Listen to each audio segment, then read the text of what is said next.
Okay, it's 6:30. Welcome to the Lakeshore East virtual community meeting. And we're here for the next hour and a half, and we look forward to an interesting and informative discussion with you. This is actually our 5th community meeting, so we certainly appreciate that you've invested all of your time with us through the initial meeting in February, our workshops, and here we are tonight, and staff are ready to share their recommendations with you on managing compatible growth along Lakeshore Corridor East. Just a reminder to remain on mute, please. My name is Ruth Marland. I'm the Manager of Community Relations, and I'll be your facilitator tonight. I'd like to start with our acknowledgement. We acknowledge today that we are gathering virtually on the treaty lands and territory of the Mississaugas of the Credit and the traditional territories of the Anishinaabe, Haudenosaunee, Wyandot, and Huron people. We also acknowledge the many First Nations, Inuit, Métis, and other global Indigenous peoples who call Mississauga home. We welcome everyone. And I would like to pass the floor to Councillor Dasco, your Ward 1 councillor, for opening remarks. I will welcome everybody. It feels like it hasn't been that long ago since we've all sat down to virtually to go through the Lakeshore East Corridor study. And for those of you that haven't had an opportunity, welcome. This is going to be a really important endeavor that we're going through. So far, we've had 550 participants over, as Ruth mentioned, 5 engagement sessions. And I just wanted to take the time to say a real sincere thanks for joining and participating and being part of the process. So I also have to thank staff. I had asked for this, and they obliged and have done an awful lot of work on this. And so I'd like to thank them for all that they have put into this so far and continue to do, because it's an important endeavor, but it's also a time-consuming, and it's one that is challenging too in light of recent provincial changes. So I'm asking that as we're going through all of this, that listen to the presentation, make sure that you get your voices heard, but we are, as we always do, we do things in a respectful way, and because truly we have a beautiful community, and the vision that I think a lot of us have is we want something that's going to be second to none, and I'm sure that we will. So it's just a matter of getting there, and making sure that that we put our best feet forward, and we get that collaborative approach that we all love so much continued. So without any further ado, I'll turn it back over so we can jump right into it and get going. But thank you very much again for participating, and I look forward to the night ahead. Thank you, Councillor. This time I'd like to introduce the City of Mississauga staff team. We have our director, Jason Bevan. He's the director of City Planning Strategies in the Planning and Building Department. Jason, could you give a wave, please?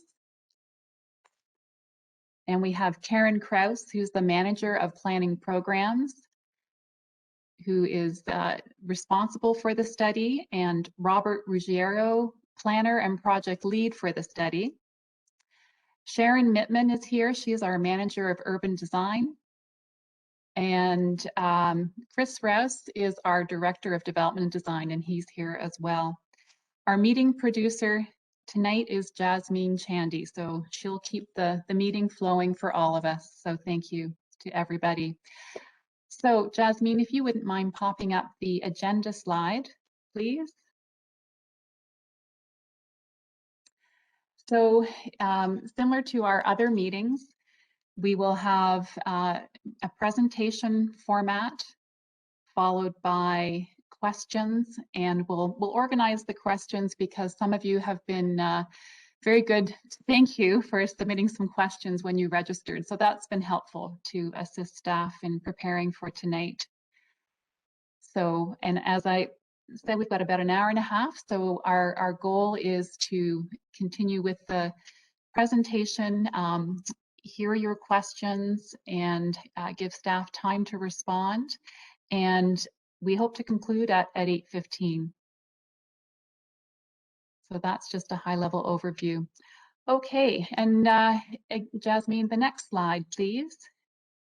So again, if you've been with us from the beginning, I'm sure you're very familiar with WebEx, but just so you know, closed captioning is available, and it's in the bottom left-hand corner. We'll show that on a slide momentarily. And if you could move to the next slide.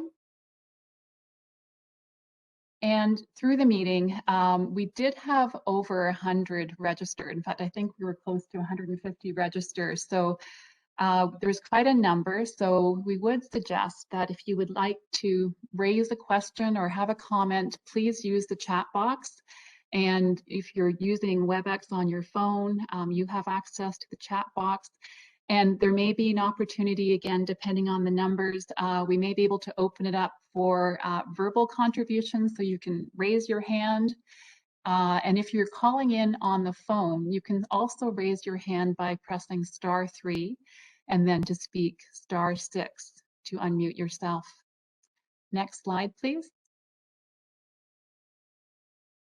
And this just shows you a little orientation on the screen. So the closed caption, bottom left. And if you'd like to, when you speak, share your video or otherwise in the middle, and the chat box in bottom right and raise hand, you will find in the participants list just to the right of your name. Thank you. Next slide. And stacked view is probably helpful just because it will enable, if there's a presentation, that to be the primary focus on your screen. Okay, so we do have, as I mentioned, we do have a large number registered for tonight. So we do want to hear from as many of you as possible. And please know that if you can be as succinct, that will ensure that other people have time to speak as well. Just to make sure that we can take advantage of our time together. So thank you for managing your comments to ensure that we hear from as many. Thank you, Jasmine. Next slide. So this is always helpful for us to know who is in the room. So we have a quick poll. You would have seen this if you've been attending our meetings. If you could tell us if you're a Lakeview resident, Mississauga resident, Lakeview business owner, agency or regional staff, land developer or consultant, or perhaps none of those categories apply to you. And then we're also interested to know if you did attend one of the May workshops. Again, that just helps staff when they're responding to you, set the context in their responses. So if you could just take a quick minute in responding, that would be helpful. Thank you. Okay, and I do want to apologize. We are using WhatsApp to communicate back and forth between staff just on some of the logistics, and we've just had a bit of delay in our slide presentation. So if I'm looking down, I'm looking at my phone and communicating with staff on this presentation. Okay, so the results, it looks like we've got a good number of Lakeview residents and a few from other parts of Mississauga, and some land developers and consultants. So a good collection of representation. And then with respect to numbers that attended previous meetings, the May workshops, I guess the majority have attended. So thank you to those that have continued to invest time in working with us, and to those of you, if this is your first meeting, welcome. We look forward to hearing from you. Okay, so the next slide, please.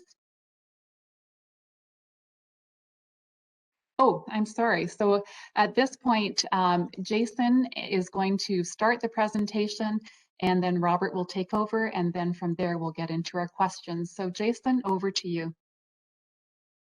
Thanks, Ruth, and thanks everyone for attending tonight. So we're going to start with a bit of background on a bit of the history of the study before Robert gets into more of our draft recommendations.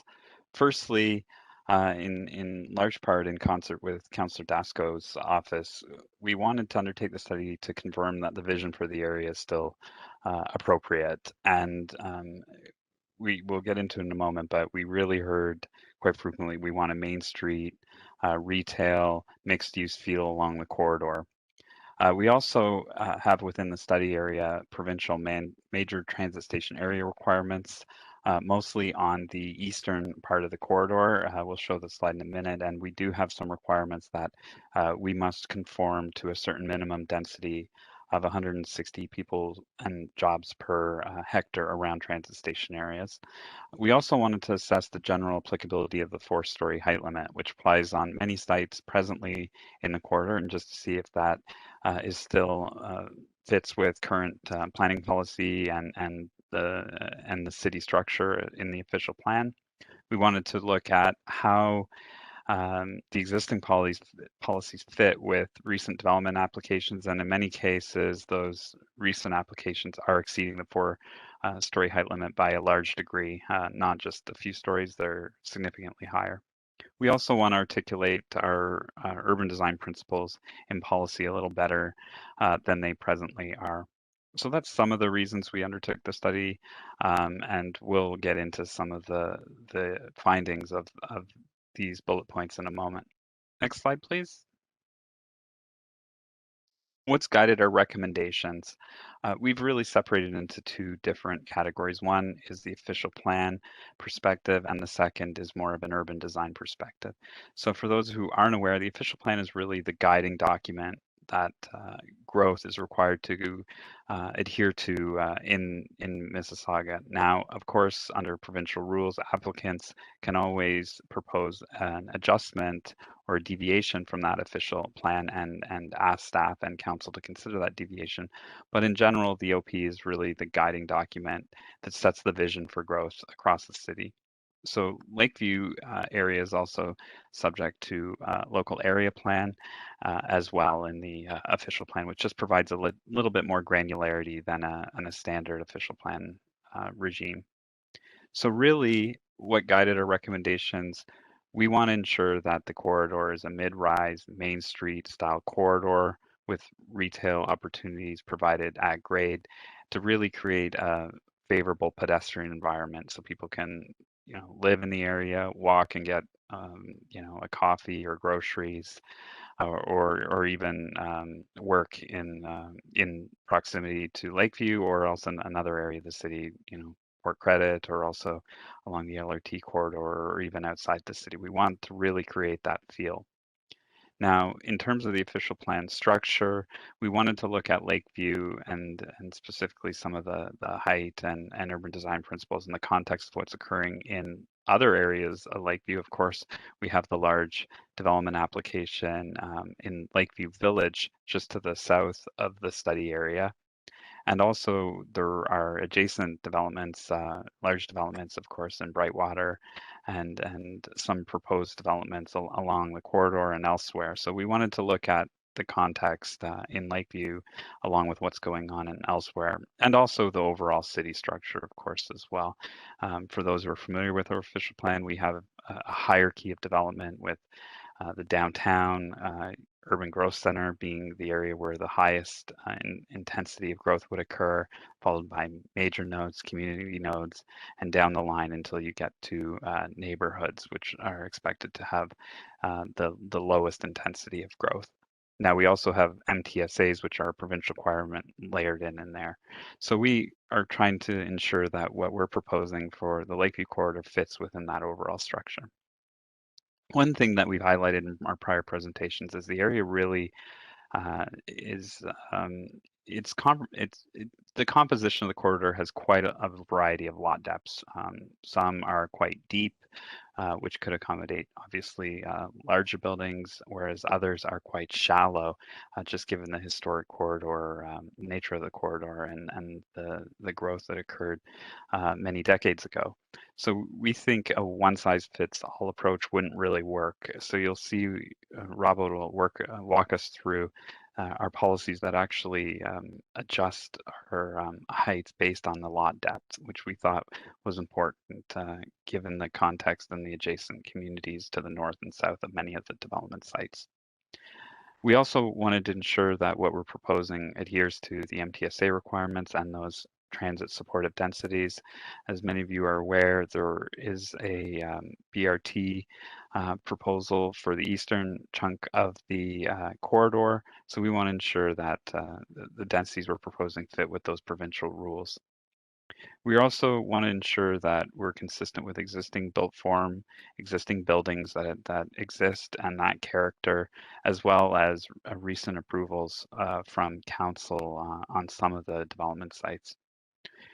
One important item why we started this study, it was we wanted to create more certainty. And I know this has been a big item of discussion at council as well, is we want to create a regime where we're comfortable as staff defending the policy. We think it adheres to the official plan and the regional plan and the provincial growth plan and all of those guiding documents.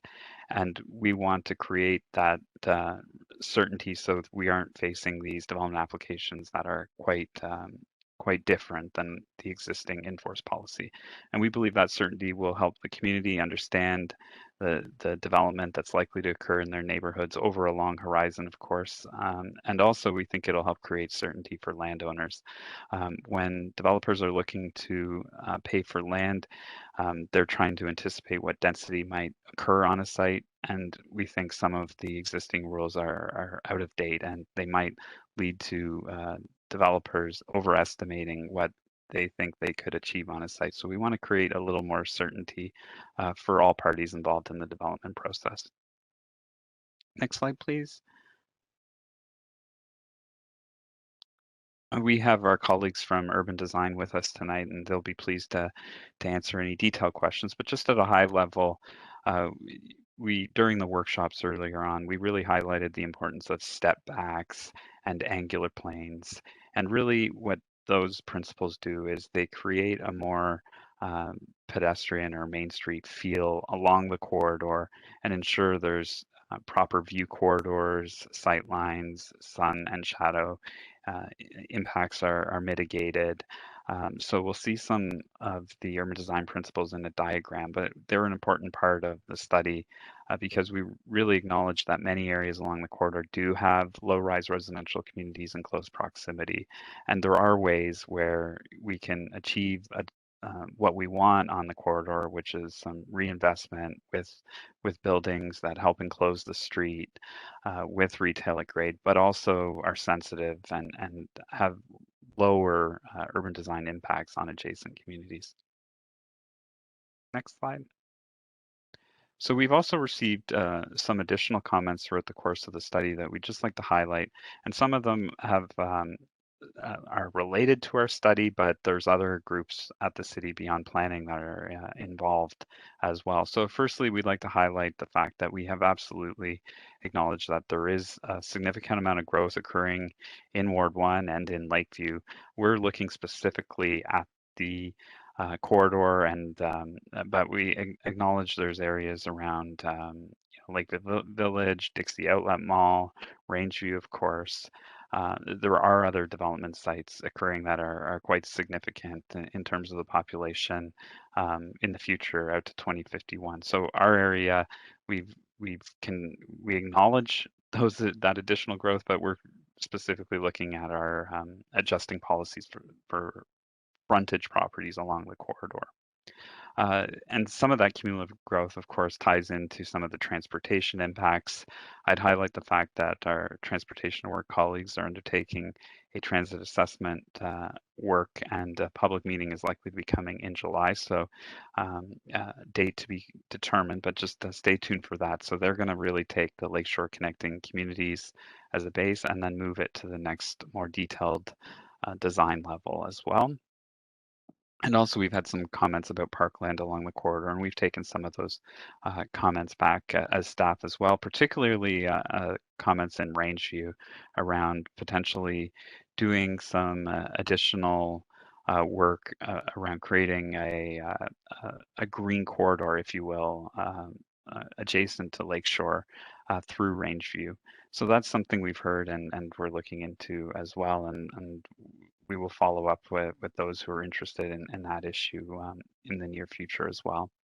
And we've also had some comments around block busting. So we do have existing policies in our plans that discourage block busting. So what that is would be a developer buying low-rise properties, single detached homes or something similar in order to expand the development site. And that's one of those things that, if it occurs once, it's not much of an issue, but if it occurs many times, it starts becoming a bigger issue. Now, we think some of the structure of the corridor will prevent block busting on its own because it tends to, you tend to buy sites up to another adjacent street. Like in our case, it would be like an east-west street. And there aren't so many situations where that can occur, but there might be instances where a landowner can buy a site and put some, low density units like townhouses or semi-detached houses as a buffer between a new development and an existing community. So in some cases, that might be a desirable objective. So we need to balance the block busting with that tendency of creating a buffer, which in some cases can help make a development that's a higher number of stories interact better with a two-story existing community. Next slide. So now that I've finished my intro, I'm going to pass it over to Robert, who's the project lead, to give a bit more background on the timeline as well as the recommendations. Thanks, Jason. Here we are for a bit of context. The Lakeshore Corridor in Lakeview has a variety of building types and uses. Prior to the 1950s, we had a mix of housing, a mix of heavy industrial, and in the 50s through the 80s, we saw a building boom, building heights of up to 20 stories in the Lakeshore East study area. So these are, apartment buildings right on Lakeshore Road of 7 to 8 stories. And these are older buildings that generally have no step backs, no retail. They don't add a lot of interest to street. Some of them might be right on Lakeshore and don't even have a door facing Lakeshore. They're turned their backs on Lakeshore essentially. We also have taller ones too. They might be 10, 12, 16, or up to 20 stories. And these are generally slab buildings that are, set further back from the street. Again, they're not adding much retail, not a lot of interest along Lakeshore. Fast forward to 2008, their staff released the Port Credit and Lakeview Directions Report, and it recommended Lakeshore Road to generally follow medium-rise buildings. And at the time, it was 5 to 8 stories, and staff based that on the analysis of the lot fabric and the context and the road right-of-way. If we move forward to 2015, the Lakeview Local Area Plan is adopted, and Council directed that plan to have Lakeshore Corridor at 2 to 4 stories. By 2018, the Lakeview Waterfront Major Node official plan amendment policies were adopted by Council, and that permitted 5 to 8 stories fronting Lakeshore and 9 to 15 stories immediately behind those frontage buildings. So that brings us to where we are now. So the context has changed. We have a lot more development. Lakeview Village, Van Dyke, newer buildings along the corridor, maybe outside of Lakeshore study area, like in Port Credit, like the shores of Port Credit or the Brightwater development. And as Jason mentioned, the context has changed because of major transit station areas and because of the Lakeshore BRT. So we have, new provincial growth direction. Next slide, please.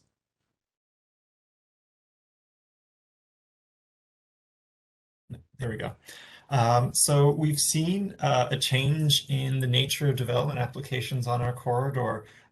Just in the last 5 years, we've seen, starting around 2018, the Van Dyke proposal, which is up to 12, but it's, it's 4 at the front and 8 on Dixie, but up to 12.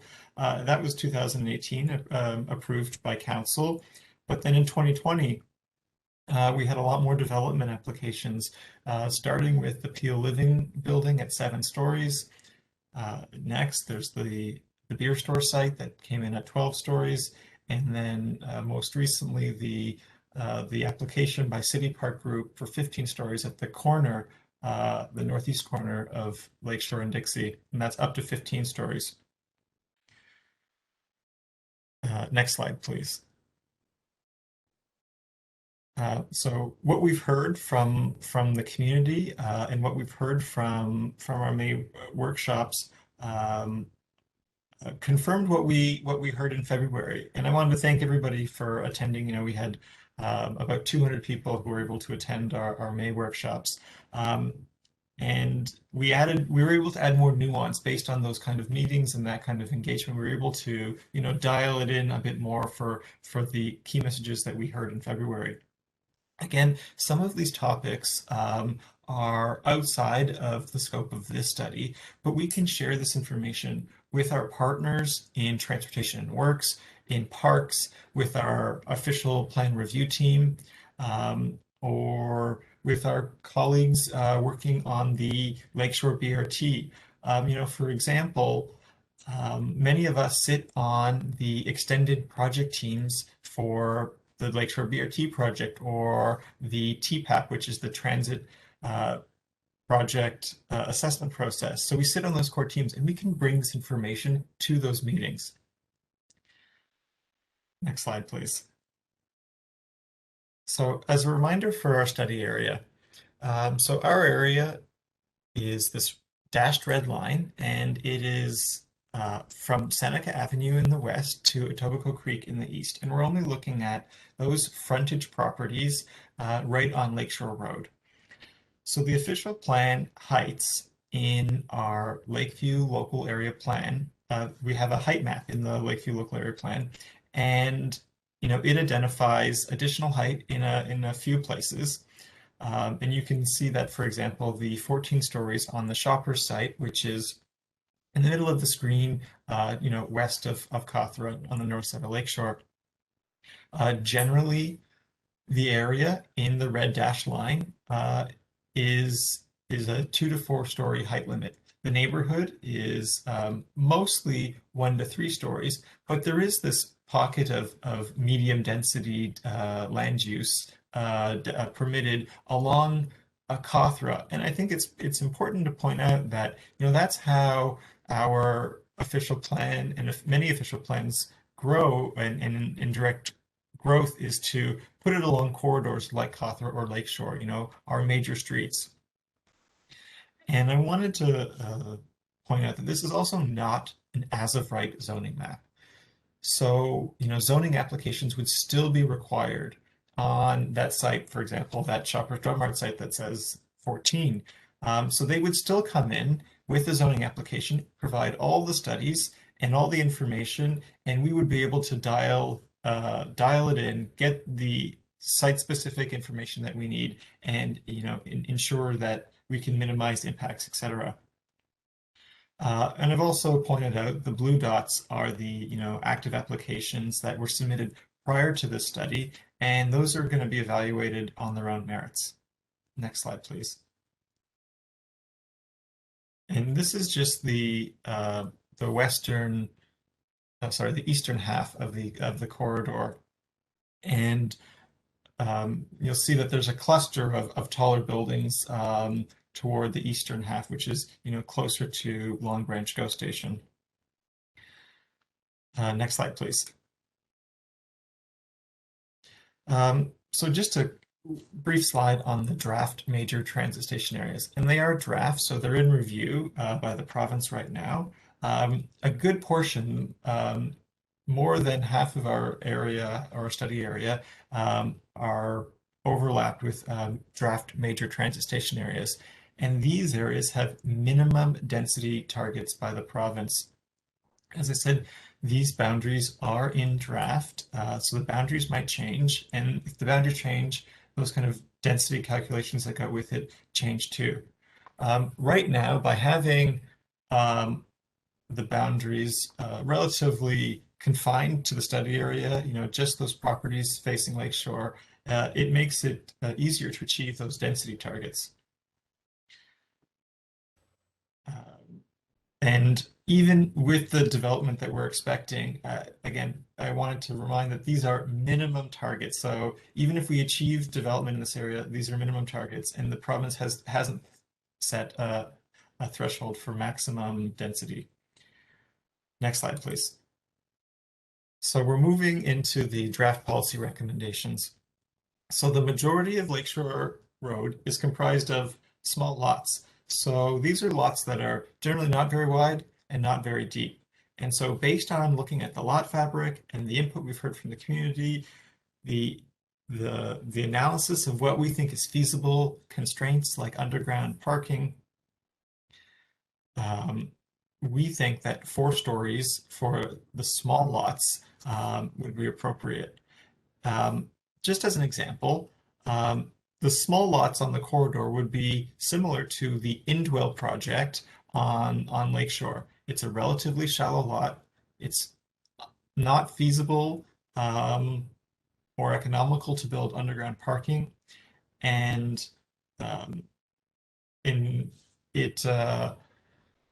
and we were able to still get transition such as 45-degree angular plane and in the rear setback.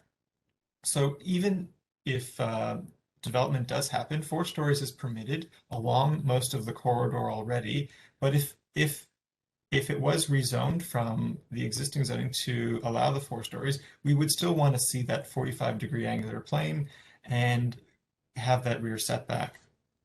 Next slide, please. Here's just an image, an illustration of what that might look like. So we have the angular plane in the rear, which would protect for privacy and overlook concerns and provide that mitigation. In the front, we're looking for a 3 to 4 story street wall.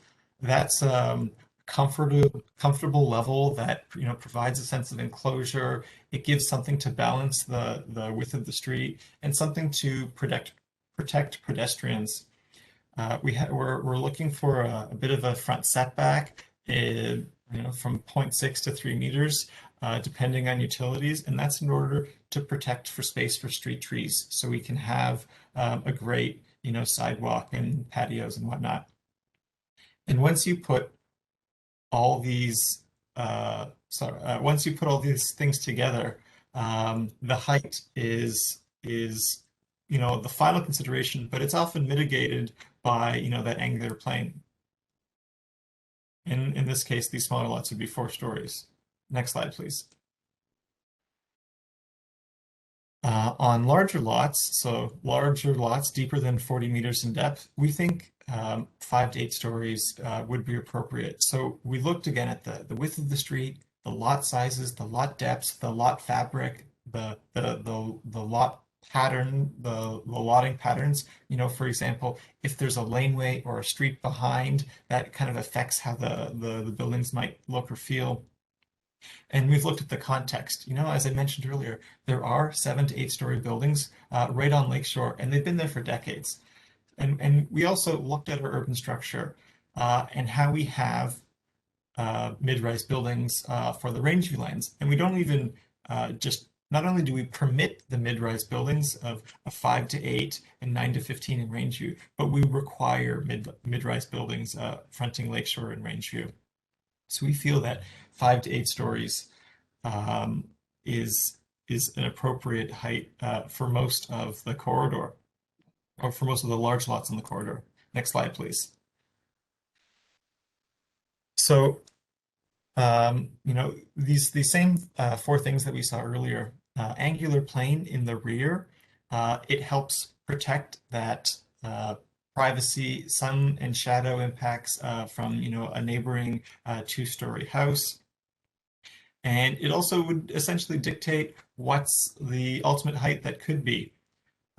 So in this case, we see a 3 to 4 story street wall that's at that front of the building, and then a step back after that 4th story.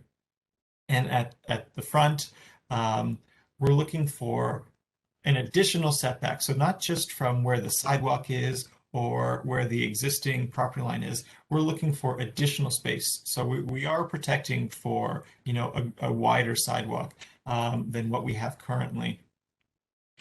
And we would be able to get this improved landscape treatment. You know, right now, where we have a lot of parking in front of buildings, we don't really have a great sidewalk. We don't really have an opportunity for street trees. So by having a greater setback in front of the building, we'd be able to get you know, greater sidewalk. So I also wanted to just stress this 3 to 4 story street wall is where we would get you know, stronger, higher quality materials, more durable materials. It's the area where, you know, you're providing interest, protection, animation to the street. It's also consistent with our local area plan. And we've been consistently asking for a 3 to 4 story street wall across all our developments on Lakeshore. And we've been getting that. Next slide, please. So we looked at our corridor. Again, this is the western half, and we've looked at all the lots.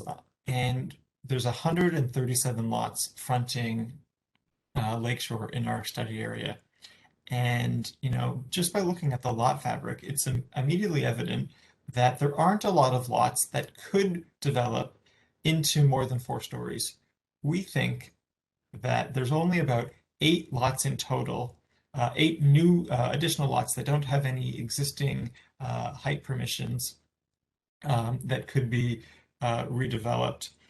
Generally, these are irregular lots. These are the anomalies. These are lots that look and feel different than most of the corridor. You know, many of them have a lot of surface parking or even a drive-through, and they're not very high in lot coverage. Next slide, please. Is similar to the western side. The eastern side has a handful of these lots. As I said, 8 in total across the whole corridor. But these are not only irregular in shape or irregular in comparison to the context, but they're also often near other existing tall buildings, and that does shape the context. Next slide, please. Just as an example, so we can kind of visualize what we're talking about when we mean a small lot to a larger lot. The small lot is, you know, right at the corner of Westmount and Lakeshore Road. There's a small business called Samoon Resto Lounge. I think it formerly used to be a car dealership or some sort of automotive use. That would be a small lot. That's a lot that you really couldn't get a whole lot of depth. You couldn't get a tall building on that lot at all. Versus a larger lot. So, you know, number 2 on our screen, that's the Rabba Plaza. There's a pizza place there too. So that's at the corner of Cawthra and Lakeshore. And that's a larger lot. That's, you know, it could be taller than 4 stories here. And we're not saying 9 stories everywhere. It would still have to meet that angular plane. And so that's where we would do a really more specific analysis. And so you could get something taller than 4 and up to 9, only if it met that angular plane. Next slide, please. I just wanted to give an example of something that we have in pretty close proximity to our Lakeshore East Corridor. It's the Shores of the Port Credit redevelopment. And so it's an 8-story building. It has step backs. After the 4th story, you can kind of see where the color changes on the right-hand side between the brick part, and then it goes off into a different material. And so they get a deep step back there of about 3 meters. And then it has further step backs the higher you go. They've also broken up the massing. You know, the 2 sides of the building aren't identical. They have different materials slightly. And, you know, this is a site that replaced some older retail, older automotive buildings that didn't really contribute a whole lot to the street, didn't really contribute a lot to our pedestrian and public realm. And now we have homes for people to retire in their own community, homes where people can walk to amenities nearby. You know, and Jason mentioned earlier policies about blockbusting. We do have policies in our official plan about land assembly, and that kind of land assembly In this case, we require them to have townhouses in the rear. So even though they were able to assemble more land, they were required to put townhouses in the rear, which were permitted in the official plan previously. So we feel like these policies are strong. And just another, the next slide, please. And it's two more images of the Shores of Port Credit, and it's just a bit of context, right? You can kind of see, especially on the right-hand side, that street wall. It's clad in brick, and after that street wall, then it's where the building, steps back on those higher levels. And you also see a bit of the context here. It's, I think, compatible with the existing, low-rise apartments that are in the area. Next slide, please. So people have been asking about growth. I said earlier that there's about 137 properties fronting onto Lakeshore Road, excluding Rangeview. So we've looked at all these properties, and for the majority, the vast majority, 121 properties, we're not anticipating change in our OP, change in our official plan, or a lot of change on the ground either. The remaining properties, there are 3 active rezoning applications. I mentioned those earlier. They came in 2020. There are 5 active site plan applications, generally for, buildings of just a few stories in height. And there are, as I said, 8 potential redevelopment sites. So we've looked at what would happen if these 8 redevelopment sites were redeveloped. So again, our official plan currently allows 2 to 4 stories on those sites. So if these 8 sites developed at 4 stories, we think that would be about 750 units across those 8 sites in total. There's about 2.2 people per unit in Mississauga per an apartment or condo unit. So we think that's about 1,650 people. If we increased it from 4 stories to 8 stories, and we did really simple math here, if we just doubled it from 4 to 8 and we had 1,500 units, we think that would be, it could be 3,300 people. But really that additional population growth impact is that difference of 1,650 people. What I want to stress here as well is that we're looking at a really long horizon. We think it's even beyond 30 years, probably closer to 50 years.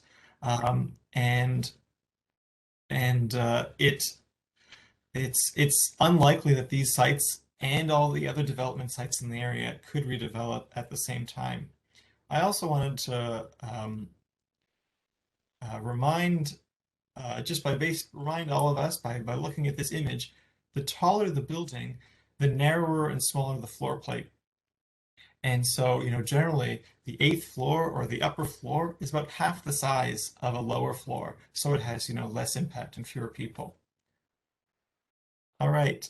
That is the end of our little bit of presentation, but I'm going to go straight into the questions that we received in advance.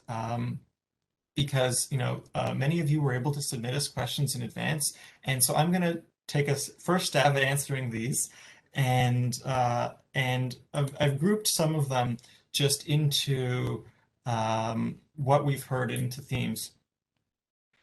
And so let me just pull this up. So we had a variety of questions. We had so thank you for sending them all in. We had questions about traffic, questions about our BRT, so that's the bus rapid transit, questions about park space, about cycling, and about other issues like street lighting, snow clearing, potholes, or our waterfront. A lot of these questions are going on about or asking questions about what's going on in Lakeview Village. And the Lakeview Village is an ongoing, master plan exercise, ongoing review by city staff. And that's for the former OPG lands, the former Lakeview Generating Plant lands. So a lot of the questions are there, and we can direct you to the links there and the staff who are working on that project. There were also questions about the Lakeshore connecting communities. So basically transit, traffic, cycling. And so the Lakeshore Connecting Communities Master Plan looked at traffic, including new density and new growth along the corridor. And while the first part of their study is done, they're working on the technical aspects of it now. And so, as Jason mentioned earlier, they're looking to have a meeting in July. Similarly, the Lakeview Park strategy has wrapped up their first part of engagement, and that's looking at parks. We've heard that parks are a big concern in the community. And so, although they've wrapped up their first round of engagement, there are going to be additional ways in the future to engage with the parks team about the future of parks in Lakeview. We've heard concerns and questions about cycling. And so some of that is going to be covered in the Lakeshore Connecting Communities Master Plan. There's going to be cycle lanes across the corridor. And we also have a cycling master plan in Mississauga. I mentioned earlier, there are lots of questions about Lakeview Village, about retail, cultural uses, tech hubs, innovation hubs. And as I said, that's happening now, and there are still ways to get involved and influence that. There are also questions about Lakeview Village parking, the waterfront, the beaches, etc. And so we can pass on information to you, or you can look up the Lakeview Village information and speak to the planners who are on that file. As I said, we've received some questions about snow removal or wildlife or streetlights or garbage cans. And these are kind of questions that are very location specific. So if you can get in touch with us, we'll try to find you either the right person, or I can give you more information, and we can, dial it down to that location to make sure that these things are addressed. Some of these things are looked at through, site plan applications or other processes. And I'm happy to get into that if you can, give us that information of what you're looking for. So again, we also received questions in advance about maximum heights. So I mentioned it earlier, we're looking at heights of 8 stories fronting Lakeshore. So I hope that's understood, but also at the same time, there is a reminder that our Lakeview local area plan does allow up to higher heights in other areas of the corridor. And as I mentioned, there are heights of up to 20 stories on the corridor now. There are questions. We received a question about why do we want to develop so close to the street? And so, having that street wall, having that sense of enclosure closer to the street, typically or generally makes a pedestrian feel more comfortable when they're walking on the sidewalk. It's like walking, I guess, on the edge of a field versus walking in the middle of a field. I think you generally will feel more comfortable, walking on that edge. And if you're thinking about the Lakeshore Corridor now, a lot of the buildings are set back pretty far, and there's parking in front, and it doesn't often provide that, really great retail street that we're thinking of, or Midrife Street. There were questions about process and hierarchy and community engagement. And so there's two things I wanted to say. So the process is, we have in our official plan, and our official plan, guides the vision for how we want to grow as a city. And, we generally want people to be able to live in complete communities. So that means people should be able to walk to amenities and schools and parks and services. So, that influences this study. The question about the engagement process. So it's going to be a balance. That's always the case with planning, and that's always our job. So we have to balance the local community interest with the greater public interest. And, your comments and your presence here today helps give us input that helps us understand, what the community is really looking for. We had questions about timing, and I said, we're really looking far off, more than 30 years in the case of all this growth, and it's not going to happen overnight. Generally maybe 1 or 2 buildings a year could be under construction at the same time. There's questions about parkland. Not generally, but all development would have to pay a cash in lieu for parkland if they were redeveloped. So they either provide a park space on their land, or they provide cash for parkland, and that's still going to be determined. We received questions about density and zoning, and I want to remind and talk about the provincial direction and the major transit station area work that is draft but ongoing provides, as I said, minimum density targets. So even if the buildings in our current Lakeshore Corridor, built up to the 4 stories, they wouldn't meet our minimums, and they certainly wouldn't be close to an upper threshold of like a maximum density. We received questions about would variances, or would applications still be allowed to apply for variances? And so we can't stop a developer to apply for a variance going forward. That's just the nature of how planning is in Ontario. And I think this is going to be my last question. And one of the questions was, what are the kind of studies that are required with new development? So depending on the application, there could be a lot of studies. We would ask for traffic studies, height studies, shadow studies, arborist reports, acoustic studies, functional servicing reports, stormwater management studies, a parking study, a wind study, a streetscape feasibility study, a housing study, environmental studies, and hydrological studies. So there's still, even if we did this work with the rezoning, they would have to provide this kind of information to move forward, because there's a lot of review and a lot of people at the city who would be reviewing this. So those are the questions, those are some of the questions that we received in advance. And I think I'm going to pass it over to Ruth to move us into our next segment.